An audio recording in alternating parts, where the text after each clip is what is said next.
Yuk jadi bagian dari dakwah kami. Dukung operasional dakwah dan sosial kami, raih pahala amal jariah yang terus mengalir sampai hari kiamat. Assalamualaikum warahmatullahi wabarakatuh.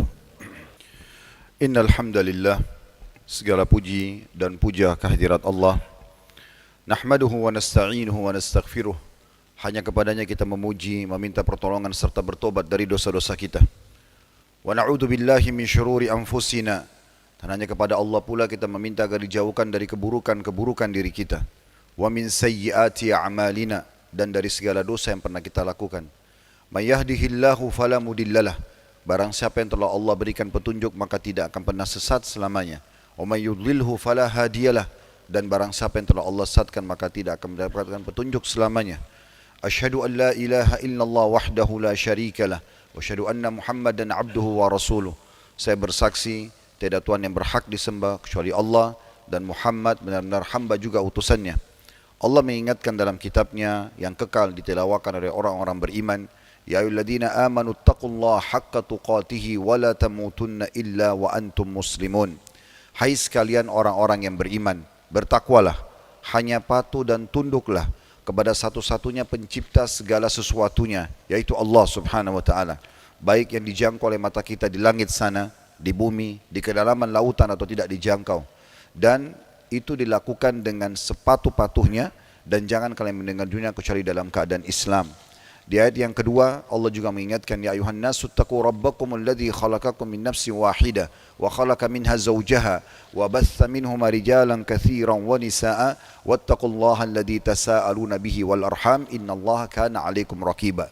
Hai sekalian manusia, sekali lagi bertakwalah, hanya patuh dan tunduklah kepada Allah yang telah menciptakan kalian dari jiwa yang satu, yaitu Adam alaihissalam, dan menciptakan dari jiwa yang satu istrinya Hawa alaihissalam, dan telah banyak memberikan keturunan laki-laki juga perempuan dari keduanya. Sekali lagi bertakwalah kepada Allah dan jagalah hubungan silaturahim. Sesungguhnya Allah senantiasa mengawasi kalian. Di ayat yang ketiga Allah juga berfirman, ya ayyuhalladzina amanu taqullaha wa qulu qawlan sadida yuslih lakum a'malakum wa yaghfir lakum dhunubakum wa man yuti'illaha wa rasulahu faqad faza fawzan 'azima. Hai sekalian orang-orang yang beriman, sekali lagi bertakwalah, hanya patuh dan tunduklah kepada Allah dan jujurlah. Niscaya Dia akan memperbaiki amal-amal perbuatan kalian, mengampuni dosa-dosa kalian. Barang siapa yang mentaati Allah dan Rasulnya, sungguh dia telah mendapatkan kemenangan yang besar. Amma ba'd, fa inna asdaqal hadithi kitabullah. Kita tahu sebaik-baik rujukan umat Islam dalam segala lini kehidupan mereka adalah kitabullah, Al-Quran. Wa khair hadi Muhammadin sallallahu alaihi wa ala alihi wa sahbihi wasallam. Dan sebaik-baik petunjuk setelah Al-Quran adalah petunjuk Nabi besar Muhammad sallallahu alaihi wa ala alihi wa sahbihi wasallam. Wa syarrul umuri muhdatsatuha, dan seburuk-buruk perbuatan terutama dalam ibadah yang tidak punya rujukan dari keduanya. Fa inna kulla muhdatsin bid'ah, karena ibadah-ibadah yang tidak punya rujukan dikenal dengan perbuatan baru dalam agama. Wa inna bid'atin dhalalah, dan perbuatan baru itu akan membawa pelakunya pada kekeliruan. Wa inna ran final keluaran membawa pelakunya ke dalam api neraka. Saudaraku seiman, rahimani rahimakumullah. Apa yang kami bacakan tadi dikenal dengan khutbah hajah. Nabi Muhammad SAW tidak pernah melewatkan momentum-momentum penting, apapun sifatnya, akan mengirim pasukan, ada nasihat yang akan disampaikan atau wahyu yang turun kepada umat manusia, kecuali beliau coba menyampaikan apa yang tadi kami sampaikan. Itu dinukil langsung dari beliau, mengingatkan umat Islam agar bertakwa kepada Allah, hanya patuh dan tunduk kepada Allah, dan selalu kembalikan perbuatan-perbuatan ibadah mereka kepada wahyu Al-Quran dan Sunnah. Kesempatan ini tentunya kita akan membahas beberapa menit ke depan tentang masalah istiqamah di atas kebenaran. Saudaraku seiman, saya mengingatkan diri saya dulu dan semua yang hadir tentunya, baik itu yang hadir di khutbah Jumat ini secara offline dan kita juga online di media. Mungkin bagi teman-teman kita yang berbeda jam dan sudah menyelesaikan Jumat, ada yang mengikuti atau para ibu-ibu juga mengikuti khutbah ini. Kita mengingatkan kembali tujuan kita semua ada di muka bumi ini. Allah kekalkan dalam surah Az-Zariyat, surah nomor 51 ayat 56. Dan ini kekal sampai hari kiamat. Orang-orang beriman akan terus membaca ayat ini. Wa ma khalaqtul jinna wal insa illa liya'budun. Allah mengatakan, aku tidak ciptakan jin dan manusia. Kita semua tidak lahir di muka bumi ini kecuali tujuannya satu. Memang untuk mengabdi kepada Allah. Memang untuk tunduk kepada Allah. Mengerucut kepada satu Tuhan. La ilaha illallah, la ma'budu bihaqqin illallah. Mata kita melihat ke langit, apapun yang terjangkau dan tidak terjangkau, di bumi juga begitu, di kedalaman lautan juga begitu, kembali kepada satu saja Tuhan, Allah subhanahu wa ta'ala. Orang-orang yang mengikrarkan dengan lisannya, yang berfikir dan merenungi dengan fikirannya, dan meyakini dengan hatinya, lalu aplikasi keyakinan dan keimanannya kepada Allah dalam kehidupan sehari-hari, ini adalah orang-orang yang paling beruntung. Allah subhanahu wa ta'ala menyebutkan tentang masalah ini dalam surah Al-Ahqaf, surah nomor 46 ayat 13-14, yang bunyinya, innal ladhina qalu rabbunallahu thumma istaqamu fala khawfun alaihim wala hum yahzanun ulaika ashabul jannati khalidina fiha jazaan bima kanu ya'malun. Sesungguhnya orang-orang yang mengatakan Tuhanku Allah, dia ikrarkan dengan lisannya, direnungi dengan fikiran, diyakini dengan hati, diaplikasikan dengan anggota tubuhnya, kemudian mereka istiqamah, mereka konsisten dengan keimanan mereka itu, maka tidak ada ketakutan dan kekhawatiran serta kesedihan bagi mereka. Makna tafsirnya di dunia dan juga di akhirat. Mereka adalah penghuni surga yang akan kekal abadi di dalamnya sebagai balasan terhadap apa yang mereka telah kerjakan. Abu Bakar radhiyallahu anhu, sahabat Nabi yang mulia sekaligus mertua Nabi, menafsirkan ayat ini seraya mengatakan mereka adalah orang-orang yang tidak menyimpang dari komitmen keimanannya dan sama sekali tidak menyekutukan Allah dengan apapun. Umar bin Khattab di atas mimbar khutbah Jumatnya pada saat menyampaikan ayat ini, beliau mengatakan, demi Allah, mereka adalah orang-orang yang konsisten dengan keimanan mereka kepada Allah dengan terus mentaatinya tanpa letih dan tidak pernah berkelok seperti berkeloknya serigala. Mujahid, salah satu tabi'in yang masyhur, juga menyampaikan tentang tafsir ayat ini. Artinya beliau mengatakan mereka adalah orang-orang yang memeluk agama Islam, baik lahir dalam keadaan Islam atau mendapatkan hidayah setelah dewasa yang biasa kita kenal dengan mu'allaf. Kemudian tidak pernah mempersekutukan Allah hingga mereka berjumpa dengannya. Ibnu Rajab, seorang ulama lain rahimahullah, menyebutkan dalam dinukil dalam buku beliau Jami' Ulum wal Hikam, beliau mengatakan istiqamah adalah menempuh jalan yang lurus, yaitu agama yang lurus tanpa berkelok darinya, baik ke kanan maupun ke kiri, dan itu mencakup pelaksanaan semua ketaatan, baik yang lahir maupun yang batin, serta meninggalkan semua yang dilarang. Dari apa yang kita baru dengar, baru satu ayat dibacakan dan cukup banyak ayat berhubungan dalam Al-Quran dengan istiqamah ini, kita perlu fahami poin penting. Kalau tujuan kita tadi diciptakan adalah untuk mengabdi kepada Allah, memang kita, saudaraku seiman, diciptakan ini untuk sholat, memang untuk zikir, untuk berdoa, untuk bakti pada orang tua, untuk membela kebenaran, untuk menjalankan semua perintah dan meninggalkan semua larangan. Makan, minum, tidur, olahraga ini pernak-pernik kehidupan. Jangan sampai pernak-pernik kehidupan mengalahkan tujuan utama kita diciptakan. Dan Allah subhanahu wa ta'ala sudah menurunkan syariatnya dan baku sampai hari kiamat. Sekali Allah perintahkan kita jujur, maka jujur itu berlaku sebagai peraturan Allah baku sampai hari kiamat. Yang melakukan dan menjadikan sebagai peranginya kejujuran tersebut, maka dia berada di jalan yang benar. Dan pasti Allah akan berikan kepadanya kemenangan, baik di mata manusia, ya, ataupun yang lainnya. Kejujuran itu berbekas bukan hanya pada manusia, bahkan pada lingkungan kita, bahkan pada hewan-hewan. Kejujuran seseorang itu, ketulusannya akan sangat berpengaruh dalam realita penerimaan dan juga penyampaian apa yang ingin dia sampaikan. Dan ini baku hari kiamat. Apa yang dijanjikan pada kejujuran akan dia dapatkan. Kata Nabi SAW dalam sebuah hadis, alaikum bisidq. Kalian harus jujur, wajib. Semua muslim tidak ada pilihannya kecuali harus jujur dalam setiap keadaan dia. Walaupun itu pahit dia harus sampaikan misalnya. Lalu kata Nabi SAW, manfaatnya apa? Kalau kita tanya, Rasulullah, manfaatnya apa? Beliau mengatakan, fa inna sidqa yahdi ilal bir. Karena kejujuran pasti akan menghasilkan kebaikan. Wa innal birra yahdi ilal jannah. Dan kebaikan akan menghasilkan masuk ke dalam surga. Wa la yazalu rajulu yataharra bisidq hatta yuqtaba indallahi siddiqa. Seseorang terus saja menjaga kejujurannya sampai Allah akan cap dia sebagai orang yang jujur. Maknanya tidak akan berbohong lagi seumur hidupnya. Sekali Allah jadikan sebagai sebuah hukum, bohong itu haram, berdusta itu haram, manipulasi itu haram, maka berlaku sampai hari kiamat. Orang yang istiqamah dan konsisten, dia akan konsisten dengan kejujurannya. Dan dia akan jauhi kebohongan. Karena kapan dia jadikan bohong sebagai perangainya, semua ancaman kebohongan akan menimpa dia. Di dunia dia akan rugi. Kalau orang bohong, lalu apalagi yang bisa dipercaya? Sekali kita jujur selama 10 tahun, lalu kita bohong 1 kali di tahun ke-11, yang 10 tahun kejujuran bisa dihilangkan atau dilupakan oleh orang. Orang hanya berpegang pada kebohongannya. Maka ini efeknya sangat besar. Kebohongan atau pelanggaran ini seperti tetesan racun yang ditaruh di satu gentong susu yang tadinya susu itu steril, tapi bisa rusak hanya dengan setetes itu. Oleh karena itu butuh konsisten.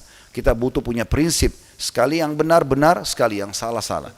Apapun rintangannya, walaupun sampai ajal kita harus datang atau harus ruh kita melayang, tapi demi untuk membela kebenaran, ini yang dimaksudkan dengan istiqomah tadi. Tidak berbelok sama sekali. Apapun rintangannya.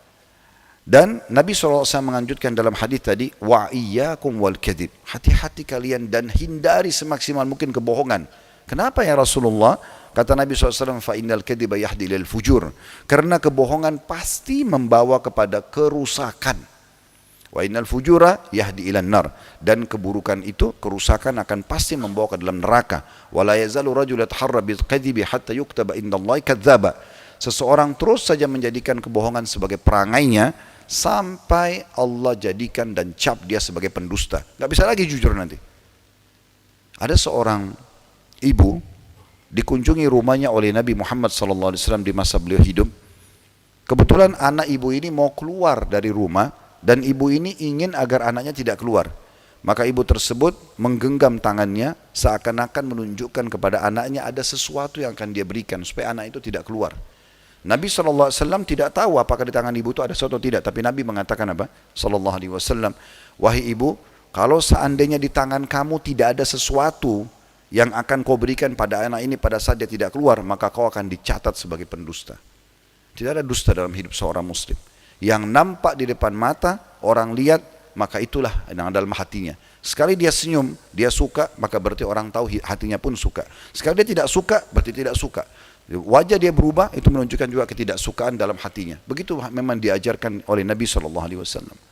Sekali Allah ajarkan kepada kita amanah, baku sampai hari kiamat, amanah itu wajib untuk dijaga. Gak boleh kita mengkhianatinya. Sekali dilarang pengkhianatan, juga baku sampai hari kiamat. Gak boleh dilanggar. Orang yang jadikan amanah sebagai perangainya, kebiasaannya, dia akan menjadi orang yang mendapatkan keutamaan amanah itu sendiri.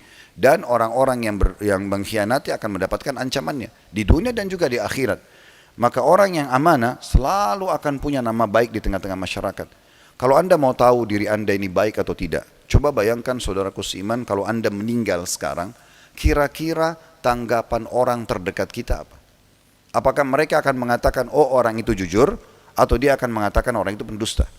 Apakah orang akan mengatakan orang ini amanah, atau orang-orang akan mengatakan kita khianat? Dari situ kita sudah tahu diri kita sendiri walaupun kita masih hidup, saudaraku seiman. Nabi SAW menyebutkan dalam hadis yang sahih, sesungguhnya tanda-tanda orang munafik 3. Dalam riwayat lain ada 4 hal. Kalau ada dalam diri seseorang, pastikan dia munafik tulen sampai dia meninggalkannya. Dan siapa yang punya satu dari 4 hal ini, salah satunya saja. Kalau 4-4-nya berarti jelas-jelas munafik tulen. Tapi kalau salah satunya berarti ada sifat kemunafikan padanya yang harus dia segera tinggalkan. Kapan dia tinggalkan, maka lepas darinya. Kalau tidak, maka dia juga tercap masih punya sifat kemunafikan. Kata Nabi SAW, kalau dia berbicara, dia berdusta. Itu orang munafik. Berarti orang beriman kalau bicara jujur. Begitu juga kalau dia diberikan amanah, dia berkhianat. Itu orang munafik. Berarti orang-orang mukmin akan tepati dan menjaga amanah tersebut, walaupun kecil. Sebagai contoh misalnya saudaraku seiman, kalau ada teman kantor kita mengatakan, saya akan cerita pada kamu masalah saya, tapi tolong jangan ceritakan ke orang lain. Kalau anda mengatakan iya, komitmen, nggak boleh anda sampaikan. Amanah, nggak bisa, gitu ya. Kecuali ulama mengatakan satu celah, kalau orang ini adalah pelaku kriminal. Misal dia akan mengatakan, saya akan bunuh seseorang besok, saya akan merampok di tempat ini. Di sini saat itu anda harus wajib menyampaikan kepada yang berwenang agar dia tidak mendatangkan mudarat besar pada orang lain. Tapi kalau dia cerita tentang masalah dia pribadi, maka anda mengatakan iya, tidak boleh anda sampaikan ke orang lain. Berapa banyak orang yang mengkhianati amanahnya dengan cara dia misalnya mengatakan, saya mau cerita sama kamu tentang si fulan ya, tapi tolong jangan cerita sama orang karena dia sudah bilang sama saya. Tapi dia sudah khianati di sini. Berapa banyak masalah-masalah seperti ini terjadi. Oleh karena itu kita butuh konsisten. bagaimana kita komitmen agar terus saja pahala jujur, pahala amanah itu selalu kita dapatkan, dan kita selalu jauh dari hukuman berdusta ataupun kita mengkhianatinya. Dan kata Nabi SAW yang kedua, dari bahwa dia berbicara bohong, yang kedua adalah kalau dia berikan amanah dia berkhianat, yang ketiga kalau dia berjanji maka dia ingkari. Orang beriman kalau sudah mengatakan saya janji, maka janji. Yang penting di atas kebenaran. Jangan janji pada kemaksiatan kepada Allah. Allah punya cara membongkar segala macam kejahatan dengan caranya. Ujung-ujungnya kita hanya mengatakan, kok bisa ya? Ya, jawab pada diri anda semuanya, bisa. Kalau Allah mau, ala kulli syai'in qadir. Allah mampu melakukan dan mengerjakan apa saja yang dia inginkan. Sehebat apapun kita mengemas sebuah rahasia, Allah punya cara membongkarnya. Kata ulama, kalau itu keburukan, Allah berhentikan keburukannya di dunia, agar dia tidak lebih berat hukumannya di akhirat. Kalau itu kebaikan, Allah bongkar agar jadi pelajaran bagi orang lain dan menjadi tambahan pahala bagi orang yang menjaga kebenaran tersebut. Allah Maha Kuasa, punya sifat-sifat Maha Mulia, Maha Melihat, Maha Mendengar, dan seterusnya.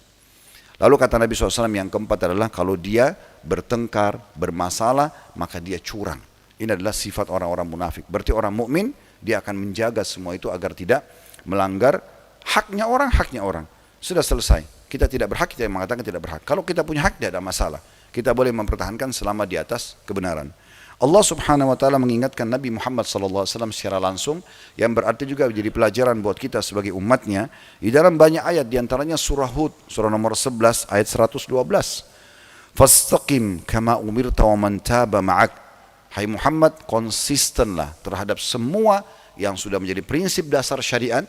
Karena syariat ini, agama ini memerintahkan semua kebaikan. Jujur, amanah, tanggung jawab, bakti sama orang tua, menjenguk orang sakit, membantu orang susah. Semua baik-baik yang diperintahkan. Konsisten jaga itu. Dan semua yang dilarang, menipu, mencuri, membunuh, memukul, menggunjing, memfitnah. Semua yang buruk-buruk dilarang dalam agama. Orang kalau jadi muslim yang sejati, pastikan dia jadi manusia yang sempurna. Karena ini langsung perintah dari Allah Subhanahu wa ta'ala.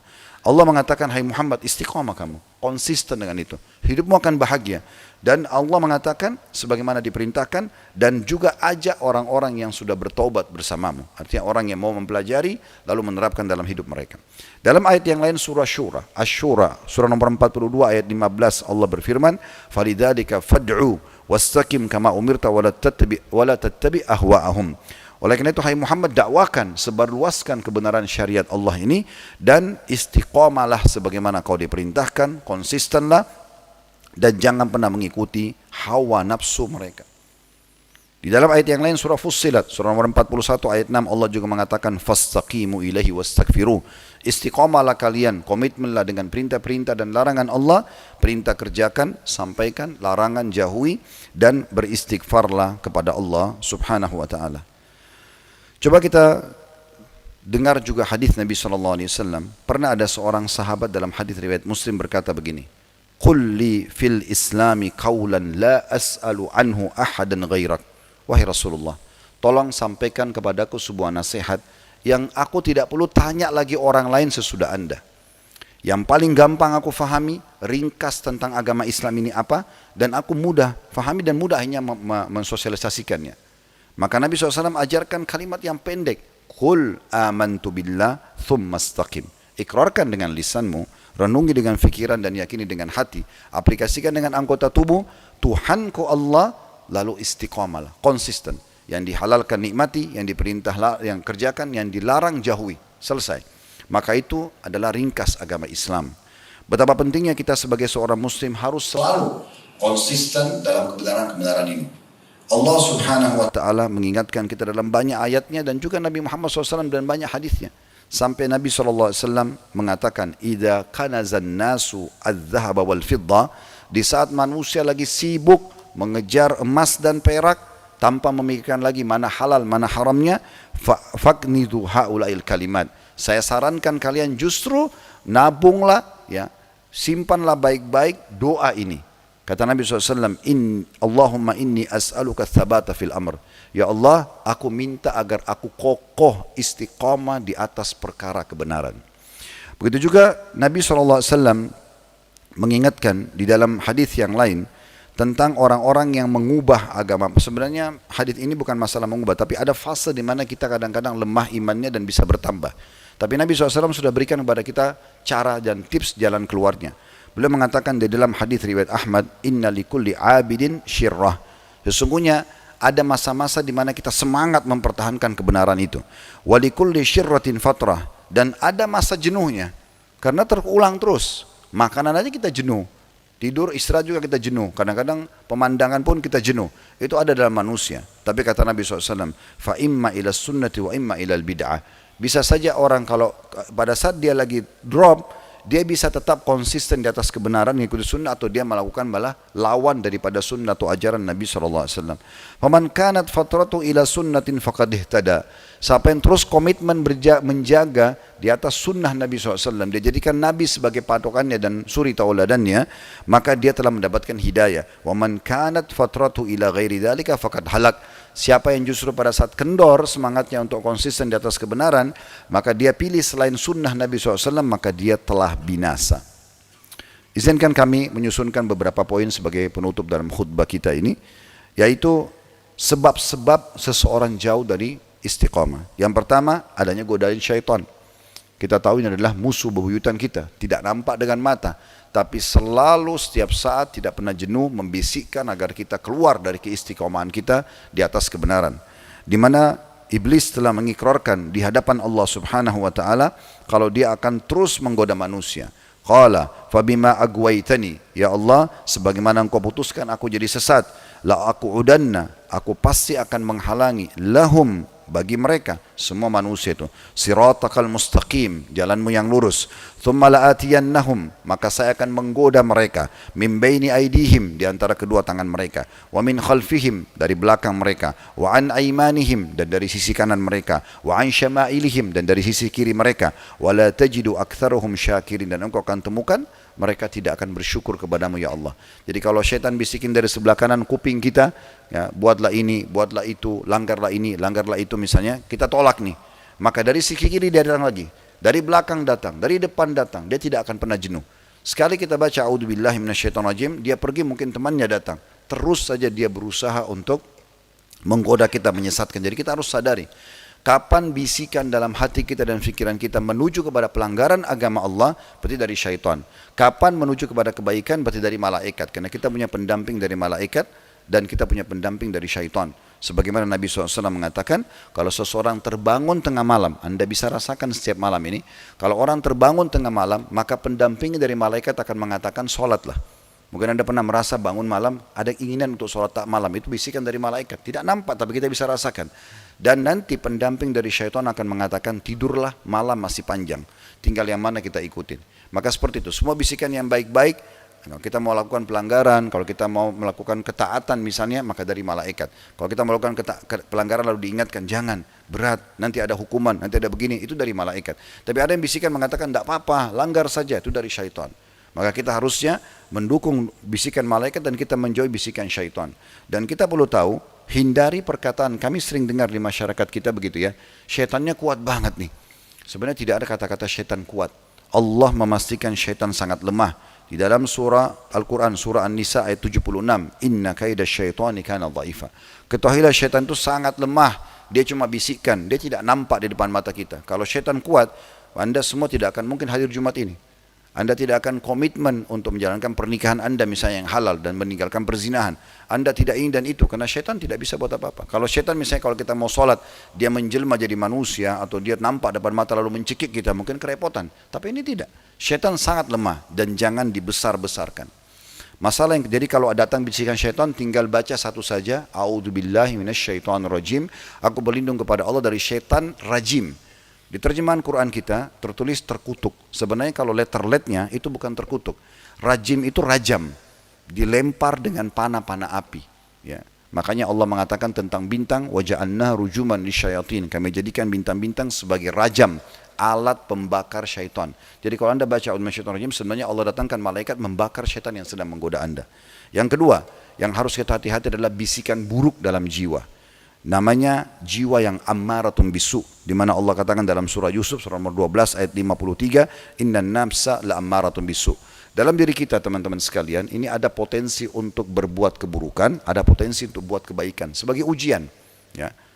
Kita bisa buat kejahatan, kita bisa buat kebaikan. Potensi itu ada.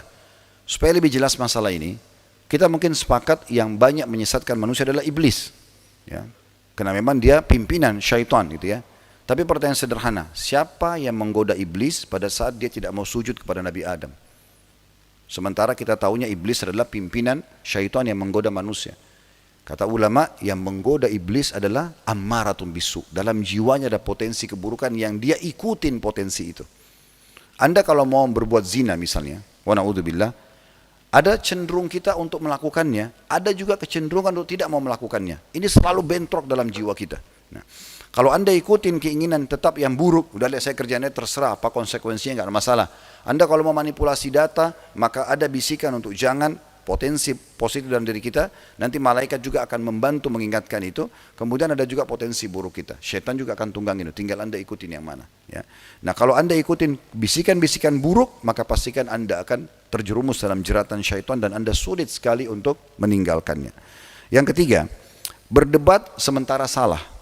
Berdebat dalam keadaan salah. Kalau kita sedang berdebat, menyampaikan argumentasi dan dalam keadaan benar, nggak masalah. Tapi kalau Anda tahu diri Anda salah, lalu Anda lebih banyak ngeyel, maka ini akan menjadikan permasalahan baru. Dan ini hanya menjauhkan kita dari istiqamah. Sebagaimana Nabi SAW mengatakan di dalam sebuah hadis yang sahih, "Ma dhalla qaumun ba'da huda kanu alaih." Tidak ada satu komunitas yang sesat setelah dapat petunjuk illa utul jadal, kecuali karena mereka suka sekali berdebat. Thumma ta'ala Rasulullah sallallahu alaihi wasallam hadhil ayah, lalu Rasulullah SAW membacakan ayat ini, wa qalu alihatuna khairun amhu ma darabuhu laka illa jadala bal hum qaumun khasimun. Yaitu orang-orang Quraisy mengatakan, apakah Tuhan kami lebih baik daripada itu? Maksudnya Nabi Isa alaihissalam. Waktu itu mereka berdebat kepada Nabi SAW begitu ya. Mereka tetap mau bela berhala-berhala mereka. Mereka katakan lebih baik daripada Nabi Isa untuk mendebati Nabi SAW. Maka kata Allah SWT, mereka adalah kaum yang menolak.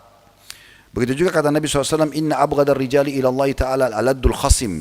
Sesungguhnya orang yang paling Allah benci adalah orang yang sangat sengit dalam membantah, berkelahi, bertengkar. Kejantanan kita, bapak-bapak sekalian, tidak perlu diperlihatkan dengan keberanian kita untuk berantem. Itu ada masanya, ada waktunya di medan perang misalnya. Mungkin itu beda.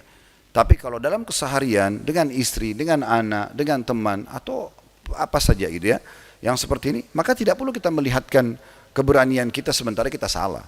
Apalagi kita sampai mendebat. Makin kita debat, makin kita putar balikkan fakta, maka makin menyulitkan kita ke depannya. Tidak ada orang subhanallah memudahkan masalah. Kamu salah, ya saya salah, maafin saya. Apa konsekuensinya? Kecuali selesai. Tidak ada orang yang terus putar balik menutupi kesalahannya, kecuali nanti akan lebih rumit nanti penyelesaiannya. Karena dia seakan-akan memperkeruh air yang sudah keruh. Begitu juga Nabi SAW mengatakan, menjadala fi khusumatin bighairi ilm, walam yazal fi sakhatillahi hatta yanzi'. Siapapun yang terus berdebat ya tanpa ilmu, jelas dia salah, tapi dia tetap pertahankan kesalahannya, maka dia tetap berada di bawah kemurkaan Allah sampai dia berhenti. Di dalam hadis yang lain riwayat Tirmidzi kata Nabi SAW, al-haya'u wal-'iyyu syu'batani minal iman. Sesungguhnya rasa malu dan sedikit ya sedikit sekali melakukan aktivitas yang tidak, maksudnya buang-buang waktu ya. Waktunya semua mahal. Rasa malu dan memaksimalkan waktunya hanya pada yang bermanfaat adalah bagian daripada keimanan. Wal badza'u wal bayanu syu'batani minan nifaq. Sementara orang yang suka berbicara kotor dan selalu rutinitasnya berdebat padahal dia salah, itu adalah tanda-tanda kemunafikan. Yang keempat, selalu lalai dalam menunda amal-amal saleh. Dia selalu di waktu-waktu kosongnya justru lalai dalam ibadah. Sementara Nabi SAW mengatakan dalam hadis Bukhari, nikmatani maghbunu fihima katsirun minan nas. Dua nikmat yang banyak dilalaikan oleh manusia, as-sihhatu wal faraq. Kesehatan yang harusnya digunakan untuk ketaatan dan juga waktu yang lowong. Berapa banyak orang tidak istiqomah karena dia selalu mengisi waktu-waktu kosongnya dengan hal yang jauh dari ibadah. Nanti dia akan menyesal. Kata Nabi SAW, badiru bil amali sab'an, segera beramal saleh sebelum datang 7 perkara. Hal tantadiruna illa faqrin munsi, apakah kalian nunggu sampai kalian miskin yang membuat kalian lupa untuk ibadah, au ginan mutghiya, atau kekayaan yang membuat sombong, au maradun mufsida, atau penyakit yang membinasakan, au haramin mufannida, atau masa tua yang sudah pikun, au mautin mujhiza, atau mati yang tiba-tiba datang, awid dajjalu fasyarru ghaibin yuntadar, atau kalian menunggu dajjal yang keluar dan dia seburuk-buruk yang ditunggu, awis sa'ah yang ketujuh, atau kalian tunggu hari kiamat, fasa'atu adha wa amar, ketahuilah hari kiamat lebih pahit dan lebih dahsyat. 3 poin terakhir. Yang kelima, saya ringkaskan, sahabat dan lingkungan. Makin kita berteman dengan orang yang berprestasi, orang yang jujur, orang yang amanah, kita makin terpengaruh. Makin kita berteman sama orang-orang yang buruk, maka kita pasti akan sama dengan mereka. Sebagaimana sabda Nabi SAW, al-mar'u ala dini khalili, seseorang pasti terpengaruh dengan sahabatnya atau lingkungannya. Fanyandur ahadukum ila man yukhalil, maka kalian harus pilih secara jeli siapa yang kalian jadikan sebagai teman dan lingkungan kalian. Maka ini penting sekali untuk digarisbawahi. Maaf, cuma ada 6 poin. Poin yang terakhir, tadi saya bilang 3 tapi sisa 2. Yang ke-6 adalah tidak berdoa kepada Allah agar dibuat istiqamah. Jadi maksudnya kita selalu berdoa agar dibuat istiqamah. Betapa seringnya Nabi Muhammad SAW mengatakan, ya muqallibul qulub tsabbit qalbi ala dinik, wahai membolak-balikkan hati manusia, tetapkan hatiku di atas agamamu. Dalam riwayat lain, ya musarrifal qulub sarrif qalbi ala ta'atik, wahai yang membolak-balikkan hati manusia, tetap arahkan hatiku kepada ketaatan kepadamu. Ummu Salamah, istri Nabi SAW berkata begini, ya Rasulullah, betapa seringnya anda baca doa ini. Siapa anda? Apa yang anda khawatirkan? Kenapa masih anda khawatir untuk tidak istiqamah? Anda bisa menyimpang. Kata beliau, wahai Ummu Salamah, yang namanya hati manusia tetap ya di antara jari jemari sang pengasih Allah, dia membolak-balikkan sesuai yang dia inginkan. Maka sangat penting seseorang selalu membaca doa agar diistiqomahkan. Terlalu banyak ya, di antaranya hikmah kenapa kita di Al-Fatihah selalu baca ihdinas siratal mustaqim, tunjukkan kami jalan yang lurus. Kita sudah muslim, sehari kita ulangi di sholat wajib saya 17 kali surah Al-Fatihah. Di 17 kali kita minta hidayah. Belum juga kalau kita duduk di antara dua sujud kita membaca wahdini dan berikan aku hidayah. Selalu begitu. Kalau di Timur Tengah sudah biasa kalau dia doakan temannya, semoga Allah berikan kau hidayah. Allah yahdik, itu biasa sekali. Maka kita butuh memang dengan hidayah ini agar kita bisa istiqamah di jalan Allah Subhanahu wa taala. Sedikit saya tambahkan setengah menit saja, juga bagaimana saudaraku Siman Anda coba membangun prinsip dalam hidup. Saya sering kasih contoh di pengajian begini. Kalau kita ini hanya untuk belajar supaya kita bangun prinsip di atas atau istiqamah di atas kebenaran. Kalau Anda misal menuju ke satu restoran bersama teman-teman mau makan. Restoran itu terkenal dengan nasi gorengnya misal. Maka kita semua ke sana ingin makan nasi goreng. Tapi begitu kita buka menu pas tiba di sana, ternyata ada gambar yang lebih menggoda buat kita tanda kutip adalah mie gorengnya. Maka di saat itu Anda pesan mie goreng, jangan pesan nasi goreng. Walaupun teman-teman semua mengatakan, tapi kan kita datang untuk ini. Iya, saya lagi pengen mie goreng, tidak apa-apa. Nanti kalau saya cobain punya kamu sedikit, tidak apa-apa. Tapi coba kita tunjukkan prinsip dari hal yang dasar. Sehingga kita terbiasa berpegang pada prinsip dan tidak terpengaruh dengan orang. Berapa banyak orang berubah-ubah hanya karena terpengaruh dengan lingkungannya. Aku qauli hada, saya sudah mengucapkan perkataan saya ini, wa astaghfirullah li wa lakum, dan saya beristighfar kepada Allah, ajak jemaah istighfar kepada Allah, fastaghfiruhu innahu wal ghafurur rahim, istighfarlah kepadanya karena dia Maha Pengampun juga Maha Pengasih. Alhamdulillah wassalatu wassalamu ala Rasulillah. Segala puji dan puja kehadirat Allah Subhanahu wa taala, juga salawat dan taslim kepada Nabi besar Muhammad sallallahu alaihi wa alihi wa sahbihi wasallam. Kita berada di hari Jumat, dan hari Jumat ini adalah salah satu waktu mustajab, di mana Nabi SAW mengatakan dalam 2 hadis beliau, hari Jumat ada 12 waktu, mulai dari azan subuh sampai azan maghrib. Tidak ada seorang muslim yang berdoa kecuali diijabah oleh Allah. Ada juga hadis yang mengatakan hari Jumat adalah hari mulia, tidak ada seorang muslim berdoa kecuali diijabah. Dan riwayat mengatakan antara khatib duduk atau khutbah sampai diiqamahkan. Makanya di khutbah kedua biasanya khatib berdoa. Ada juga riwayat yang mengatakan selepas asar sampai terbenam matahari. Intinya hari ini hari mulia di mana doa kita mustajab. Mari kita hadirkan fikiran dan hati kita untuk berdoa kepada Allah. Semoga Allah ijabah doain. Alhamdulillahirabbil alamin. Kami memujimu ya Allah sebagaimana layak engkau dipuji sebagai pencipta. Kami memujimu ya Allah dengan puji-pujian yang engkau telah ajarkan kepada para malaikatmu, kepada rasulmu, dan kepada wali-walimu. Kami memujimu ya Allah sampai engkau memberatkan timbangan amal kami dengan puji-pujian ini sebagai amal saleh dan engkau maafkan dosa-dosa kami. Kami memujimu ya Allah sampai engkau menerima semua hajat-hajat dan permohonan kami. Dan kami mengucapkan salam hormat kami kepada utusanmu Nabi besar Muhammad sallallahu alaihi wa ala alihi wa sahbihi wasallam sebagaimana engkau perintahkan kami untuk itu. Ya Allah, engkau yang telah menakdirkan kami berkumpul pada hari ini. Dan kami yakin engkau maha melihat, engkau maha mendengar, dan engkau mengetahui isi hati kami. Maka terimalah amal ibadah Jumat ini untuk kami dengan pahala yang sempurna. Dan terimalah seluruh amal-amal saleh yang pernah kami kerjakan, kami ikhlas ataupun kurang ikhlas, kami sempurnakan ataupun kurang sempurna, yang sedang kami kerjakan, yang akan kami kerjakan sampai menjelang ajal datang nanti. Dan ya Allah, jangan tinggalkan satupun dari pelanggaran dan dosa kami, kecuali engkau telah maafkan dengan izinmu ya Allah. Ampunilah dosa-dosa kami, dosa kedua orang tua kami, dosa seluruh kerabat-kerabat kami, dan dosa seluruh muslimin dan muslimat, mukminin dan mukminat yang hidup dan juga yang sudah meninggal. Ya Allah, sebagaimana engkau lahirkan kami di negeri kami tercinta ini, engkau buat langit Indonesia ini menjadi langit kami bernaung, kami minum dari airnya, kami hidup di atas tanahnya, dan kami juga meraup rezekimu dari tempat ini. Ya Allah, jagalah persatuan, kesatuan dan kemerdekaan kami. Berikan petunjuk para pemimpin menjalankan tugas dan amanah dengan baik. Selalu pandu mereka ya Allah. Jayakan selalu negara kami, luaskan rezekinya ya Allah, dan angkat seluruh mara bahaya yang sedang engkau ujikan ke negara kami.